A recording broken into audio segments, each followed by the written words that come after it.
حافظ گجرات. تشریف رکھیں آپ لوگ بیٹھ جائیں. دیکھیے وقت بہت کم ہے اور ابھی آپ کو بھرپور انداز میں خطاب بھی سماعت فرمانا ہے.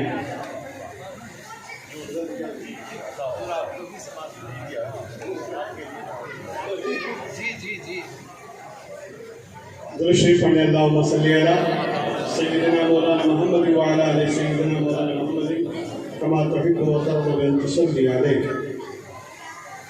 آج یہ برسی کے نام پہ پروگرام منعقد کیا گیا اور ایسی جو محفلیں ہوتی ہیں وہ ہمارے لیے عبرت کا مقام بھی ہے کہ آج ہم کسی کی برسی میں شریک ہیں، کل اسی طرح ہماری برسی میں بھی لوگ شریک ہوں گے. یہ ایک عبرت کا مقام ہے، سبق حاصل کرنے کی جگہ ہے. اس لیے میں بہت ہی گہرائی میں نہ جاتے ہوئے چند باتیں آپ کے سامنے رکھنے کی کوشش کروں گا اور علماء کرام کی موجودگی میں میری اصلاح بھی ہو جائے گی. ارشاد اقبال تعالیٰ ہے تبارک الذی بیدہ الملک وہو علی کل شیء قدیر. برکت والی ہے وہ ذات، مبارک ہے وہ ذات جس کے دست قدرت میں بادشاہی ہے. وہو علی کل شیء قدیر. اور اللہ وہی اللہ ہے، وہی برکت والا ہے جو ہر شے پر قادر ہے، قدرت رکھنے والا. الذی خلق الموت والحیات. وہی اللہ ہے جس نے موت کو بھی پیدا کیا اور زندگی کو بھی پیدا کیا. خلق الموت والحیات کیوں پیدا کیا؟ لِيَبْلُوَكُمْ أَيُّكُمْ أَحْسَنُ عَمَلًا. اللہ فرماتا ہے کہ وہ دیکھنا چاہتا ہے کہ تم میں کون اچھے اعمال لے کر اس کی بارگاہ میں آتا ہے. وَهُوَ الْعَزِيزُ الْغَفُورُ. اور وہی اللہ ہے جو غالب ہے اور بخشنے والا ہے. یہ ہے اس آیت کریمہ کا ترجمہ جو میں نے آپ کے سامنے ابھی تلاوت کی. اس سے پہلے کہ میں موت اور حیات کے بارے میں اپنی گفتگو کو کچھ آگے بڑھاؤں، میں ایک مثال دے کر آپ کے ذہن سے قریب ہونا چاہتا ہوں. انسانوں کو اگر بانٹا جائے نا تو پہلے تو 2 حصوں میں بانٹا جاتا تھا، لیکن اب 3 حصوں میں بانٹ سکتے ہیں. میں سارے انسانوں کی بات کروں. کچھ انسان ایسے ہیں جو بہت سخی ہیں.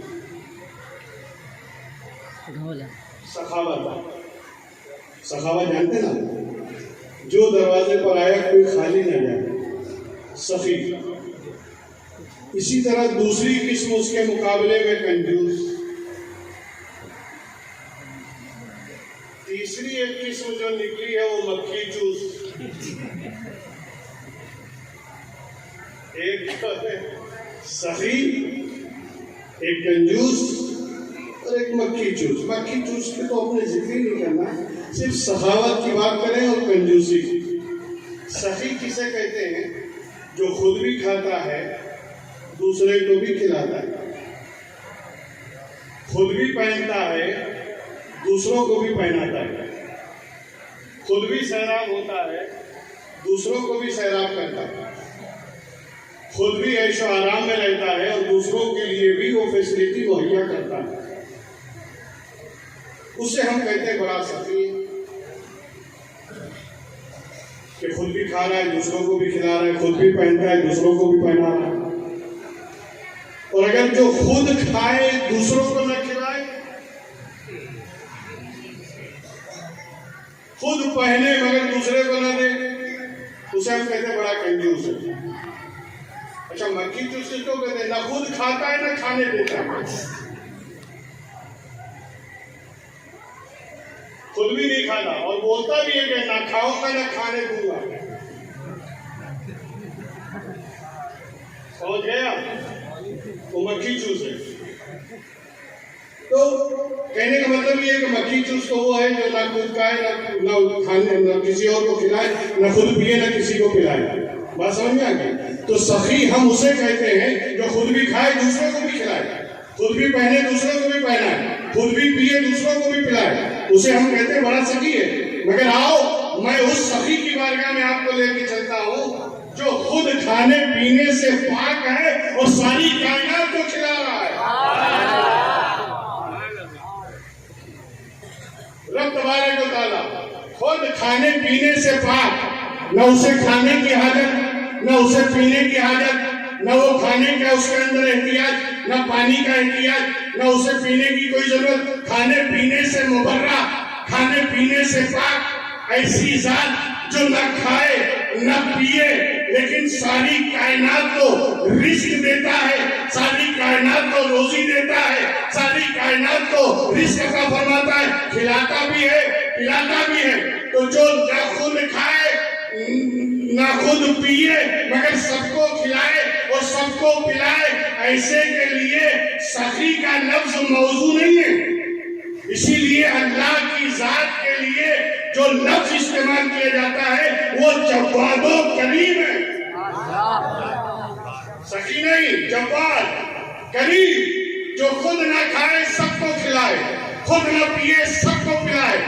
بات کتنی بڑی ہو, سخی سے بھی بڑا درجہ ہے, سخی سے اونچا مرتبہ ہے, اور وہ تو سب سے بڑا ہے. اللہ اکبر اس کی شان ہے, بڑائی اس کی ملکیت ہے. بے شک وہ ہر چیز سے ہر شے سے سب سے بڑا ہے. اللہ اکبر ہم اذانوں میں کہتے ہیں, اللہ اکبر نمازوں میں کہتے ہیں, اللہ اکبر, اللہ سب سے بڑا ہے. تو پھر جب سب سے بڑا ہے تو سخاوت میں بھی سب سے برتر و بالا ہے, سخاوت میں بھی سب سے افضل و اعلیٰ ہے. مگر میری سمجھ میں نہیں آتا ایک آدمی سخی ہو, مثال کے طور پر میں اپنی مثال دے رہا ہوں, میں یہ پین نکالوں اور نکال کے میں حضرت مولانا غلام مصطفیٰ صاحب کو دے دوں, لیکن میں مثال دے رہا ہوں, اسے آپ حقیقت نہ سمجھیں, نہ مولانا بعد میں طلب کریں کہ آپ نے مجمع میں کہا ہے مجھے دے دیجیے. لیکن اگر کوئی دے دے ہم کہتے ہیں بڑا سخی ہے, لیکن اگر سخی دے دیتا ہے کبھی واپس نہیں مانگتا, احسان نہیں جتاتا, اس پر کبھی احسان نہیں کرے گا, نہ احسان جتائے گا, نہ کبھی اسے یاد دلائے گا, کیونکہ وہ سخی ہے. وہ سخی جب دیتا ہے تو دے ہی دیتا ہے, پلٹ کے واپس نہیں لیتا. مگر میری سمجھ میں یہ بات نہیں آتی, اللہ ہمیں زندگی دیتا ہے, اللہ ہمیں حیات دیتا ہے, اللہ ہمیں جینے کے لیے دنیا میں بھیجتا ہے. کوئی 30 سال, کوئی 40 سال, کوئی 50 سال, کوئی 60 سال, کوئی 80 سال, کوئی سینچری مار دیتا ہے, 100 سال پار کر جاتا ہے, مگر ایک نہ ایک دن تو پلٹنا ہوتا ہے. اے اللہ, سخی ہم اسے کہتے ہیں جو دے دے واپس نہ لے. مگر مولا تو نے ہمیں زندگی دی, واپس کیوں لیتا ہے؟ زندگی دے کر واپس لے لینا یہ تو سخی کی شان کے خلاف ہے. مولا تو جواد و کریم ہے, اگر دیا ہے تو دے دے, واپس کیوں؟ تو جواب آتا ہے میں نے واپس لیا کہاں ہے؟ میں نے زندگی تم سے واپس لی کہاں ہے؟ ارے نادان, میں نے تمہیں جب پیدا کرنا چاہا تمہیں ماں کے شکم میں بھیجا, 9 مہینہ تک ماں کے پیٹ میں تمہیں رکھا اور وہاں رکھ کے بھی تمہیں زندہ رکھا, مردہ نہیں رکھا, زندہ رکھا. ماں کے پیٹ میں بچہ زندہ ہے. ارے نادانو, آج تم یہ سوال کرتے ہو کہ قبر میں خواجہ کیسے زندہ ہے, غوث اعظم اپنی قبر میں کیسے زندہ ہے, شاہ عالم اپنی قبر میں کیسے زندہ ہے. نادان, اسی بات کو سمجھ لے کہ جو خدا گنہگار کو ماں کے پیٹ میں زندہ رکھ سکتا ہے تو اگر اپنے ولیوں کو قبر کی پیٹ میں زندہ رکھے. نعرہ تکبیر, نعرہ رسالت, مسلک اعلیٰ حضرت خلیفہ شیخ الاسلام عرس محدث اعظم گجرات, نعرہ تکبیر, نعرہ رسالت. میں نے تمہیں ماں کے پیٹ میں منتقل کیا, میں نے تمہیں زندگی دی, ماں کے پیٹ میں بھی زندہ رکھا، ماں کے پیٹ میں تمہیں حیات دی، ماں کے پیٹ میں زندہ رکھا. پھر جب میری مشیت ہوئی، جب میرا ارادہ ہوا، جب میں نے چاہا کہ میں تمہیں اس سے زیادہ والی زندگی عطا کروں، اس سے زیادہ زندگی عطا کروں. یہ تو 9 مہینے کی زندگی ہے، اب 90 سال والی زندگی دینا تھا. میں نے تمہیں ماں کے پیٹ سے نکالا اور نکال کے دنیا میں بھیجا. واللہ اخرجکم من بطون امہاتکم لا تعلمون شیئا. اللہ نے تمہیں تمہاری ماں کے پیٹ سے نکالا اور تمہیں زندگی عطا کی، اور اس حال میں تم نکلے تھے، جاہل تھے. دنیا میں آنے کے بعد اللہ نے علم سے نوازا، اللہ نے علم عطا کیا. میں بتانا صرف یہ چاہتا ہوں، میرا موضوع علم نہیں ہے کہ میں اس طرف آپ کو لے جاؤں، مگر بتانا یہ ہے نکالا پیٹ سے کس نے؟ اللہ نے. زندگی بڑھائی کے گھٹائی بڑھا دی. 9 مہینے کی زندگی تھی، 90 سال والی بنا دی، 100 سال والی بنا دی، 40 سال والی بنا دی. تو اس ماں کے پیٹ سے جب دنیا میں لانا تھا تو ذریعہ کیا بنا؟ Labour pain. ماں کو درد سے جب ماں کو درد اٹھا، اسی درد میں بچہ دنیا بدل دیا. تو ماں کے پیٹ سے جب اس دنیا میں لانا ہوتا ہے تو وہ ذریعہ بناتا ہے درد کو، لیبر پین کو. اور جب اس دنیا سے دوسری دنیا میں لے جانا ہوتا ہے جہاں والی زندگی ہمیشہ والی زندگی ہے، جہاں والی زندگی ہمیشہ والی زندگی ہے. وَلَلدَّارُ الْآخِرَةُ لَهِيَ الْحَيَوَانُ. آخرت کی زندگی اصل زندگی ہے. یہاں تو پھر بھی 90 100 80 70، وہاں تو ہمیشہ والی زندگی، ہمیشہ والی زندگی. تو جب یہاں سے وہاں لے جانا ہوا تو جیسے درد کو بہانہ بنایا تھا اس دنیا میں لانے کے لیے، اس دنیا سے اس دنیا میں لے جانے کے لیے موت کو بہانہ بنایا، موت کو ذریعہ بنایا، موت کو میڈیٹر بنایا، تاکہ موت کا مزہ بندہ چکھے، دنیا بدل جائے. موت کا ذائقہ لے، دنیا ٹرانسفر دوسری دنیا میں. اب وہ دنیا آخرت والی دنیا، ہمیشہ والی دنیا، ہمیشہ والی زندگی. تو اللہ نے زندگی گھٹایا یا زندگی بڑھایا ہے؟ زندگی گھٹی کے بڑی. یہاں تو لمیٹڈ زندگی تھی، وہاں لمیٹڈ. یہاں تو سیمت، وہاں سیمت. ہمیشہ زندہ. اللہ کی شان کے خلاف ایک چیز کو دے کے واپس لے. اسی لیے اللہ نے قرآن میں بتا دیا، میں نے زندگی کو اور موت کو جو پیدا کیا ہے اس کا مقصد یہ ہے کہ ہم جانچنا چاہتے ہیں، دیکھنا چاہتے ہیں کہ اس دنیا میں رہ کر تم میں کون اچھے عمل لے کر ہمارے پاس آتا ہے. اور سمجھ میں آ گئی؟ یہاں تک میرے ساتھ آ گئے نا. اچھا ایک بات، میں نے قرآن کی آیت پڑھی اور 12ویں شریف کا مہینہ بھی آ رہا ہے. ایسا کیسے ہو سکتا ہے کہ ذکر رسول نہ ہو اور بات ختم ہو جائے؟ ہے نا؟ بھائی قرآن تو آیا ہی ہے نبی کو سمجھانے کے لیے. ایک ہے حیات اور ایک ہے موت، اور دونوں کے بارے میں اللہ کیا کہہ رہا ہے؟ الذی خلق الموت والحیات. اللہ نے موت کو بھی پیدا کیا، زندگی کو بھی پیدا کیا. تو جو پیدا کرے وہ خالق، اور جس کو پیدا کیا مخلوق، جسے پیدا کیا مخلوق. انسان کو پیدا کیا انسان مخلوق، فرشتوں کو پیدا کیا فرشتے مخلوق، آسمان و زمین کو پیدا کیا آسمان و زمین مخلوق. چاند و سورج کو بنایا تو چاند و سورج مخلوق. جناتوں کو پیدا کیا جنات مخلوق، جمادات مخلوق، نباتات مخلوق، حیوانات مخلوق. یہ ہوائیں مخلوق، یہ فضائیں مخلوق، یہ دریا کی روانی مخلوق، یہ دریا کے قطرے قطرے مخلوق، درخت کا پتا پتا مخلوق، زمین کا ذرہ ذرہ مخلوق، یہ ساری کائنات مخلوق ہے نا؟ تو ساری کائنات کیا ہے؟ مخلوق۔ اللہ خالق، پیدا کرنے والا، جو پیدا ہو وہ مخلوق۔ اب میرے نبی کی حدیث، اول ما خلق اللہ نوری وکل الخلائق من نوری وانا من نور اللہ۔ اللہ نے ساری مخلوق سے پہلے میرے نور کو پیدا کیا، تو ساری کائنات میرے نور سے، میں اللہ کے نور سے۔ اللہ کے نبی کہہ رہے ساری مخلوق سے پہلے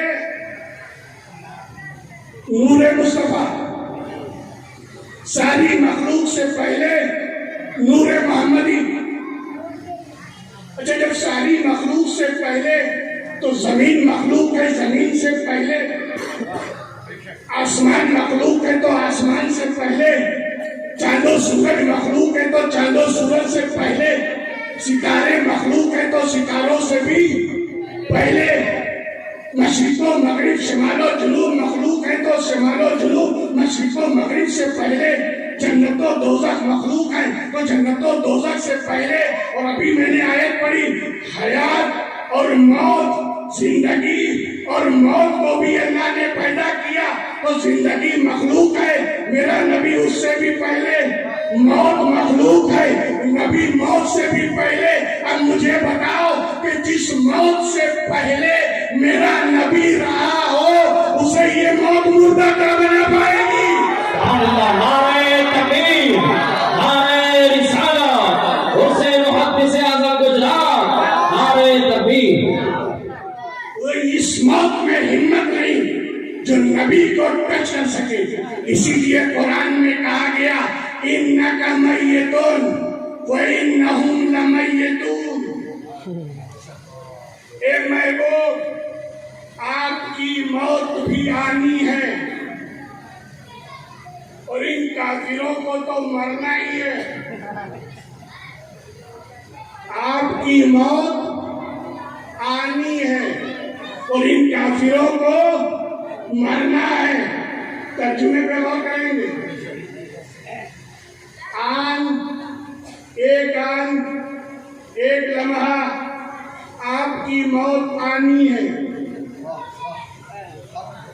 آپ کی موت آنی ہے، اور ان کافروں کو تو مرنا ہی ہے، انہیں تو مرنا ہی ہے، لیکن آپ کی موت جو ہے وہ ایک لمحے کے لیے ہے، ایک آن کے لیے ہے، اس لیے کہ آپ کی روح مقدس کے لیے آپ کے جسم اقدس سے بہتر کوئی برزخی نہیں ہے۔ لہذا یہی حکم ہوا فرشتے کو، جہاں سے روح محمدی لائے ہو وہی پلٹا دو، اسی جسم میں رکھ دو۔ اسی لیے نبی اپنی قبر میں ویسے ہی زندہ ہیں جیسے ہم دھرتی پہ زندہ ہیں۔ تو نبی کی موت اور ہے، صحابی کی موت اور ہے، ہماری اور آپ کی موت اور ہے۔ ایک عالم کی موت، اسی لیے کہا جاتا ہے موت العالم موت العالم، عالم کی موت عالم کی موت۔ صرف بات حضرت اجازت ہے،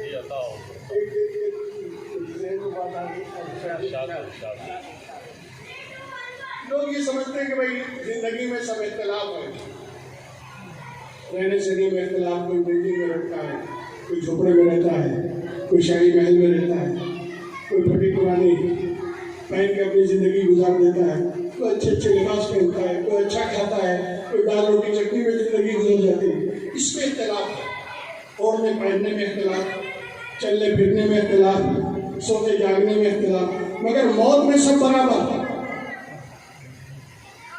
مرنا سب کو ہے،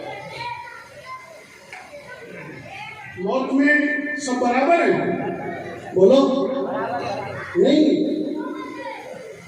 ایک نبی کی موت اور ہے، ایک ولی کی موت اور ہے، ایک گنہگار کی موت اور ہے، ایک پرہیزگار کی موت اور ہے. اور اسی لیے تو قرآن نے کہا کلو نفس ذائقۃ الموت، ہر نفس کو موت کا مزہ چکھنا ہے. یہ قرآن کریم کی بات ہے. میں علماء کرام کی موجودگی میں رسالت کر رہا ہوں. ایک بات ذہن میں رکھیے گا، قرآن نے جب بھی جہاں بھی جو لفظ بھی استعمال کیا ہے نا، اس کے پیچھے بہت بڑی مصلحت ہے. ذائقہ کہتے ہیں ٹیسٹ کو. کس کو کہتے ہیں؟ ٹیسٹ. ذائقہ کا معنی ٹیسٹ. اور ٹیسٹ کے لیے عربی میں دو لفظ ہیں، ایک ذائقہ اور ایک لذت. لذت للشاربین، قرآن میں ہے لذت للشاربین. تو لذت کے معنی بھی ٹیسٹ اور ذائقے کے معنی بھی ٹیسٹ ہے. وہ قرآن میں دونوں لفظ ہیں، لیکن یہاں جب موت کی بات آئی تو اللہ نے لذت الموت نہیں کہا. توجہ چاہوں گا، ذائقۃ الموت. لذت اور ذائقے میں فرق کیا ہے وہی سمجھ لیں. بات بتاؤ، انگور میں مٹھاس ہوتی ہے کہ نہیں؟ آپ انگور کھاتے ہیں نا، میٹھا ہوتا ہے نا.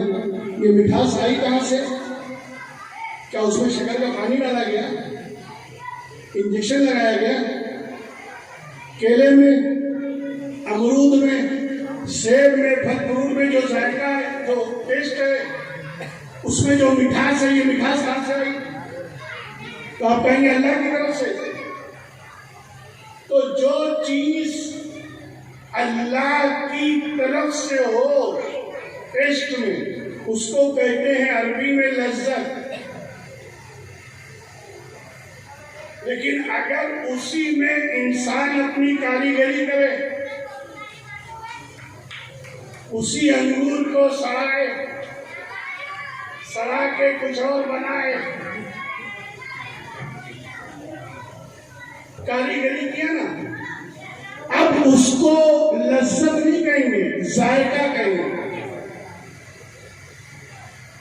جس میں انسان کی کاریگری کا دخل ہو جائے وہ پھر لذت نہیں بلکہ ذائقہ ہے. اور یہاں قرآن کہتا ہے کلو نفس ذائقۃ الموت. اگر سب کی موت کا ذائقہ ٹیسٹ ایک جیسا ہوتا تو یہاں قرآن لذت کہتا. لیکن قرآن نے کیا کہا؟ ذائقۃ الموت.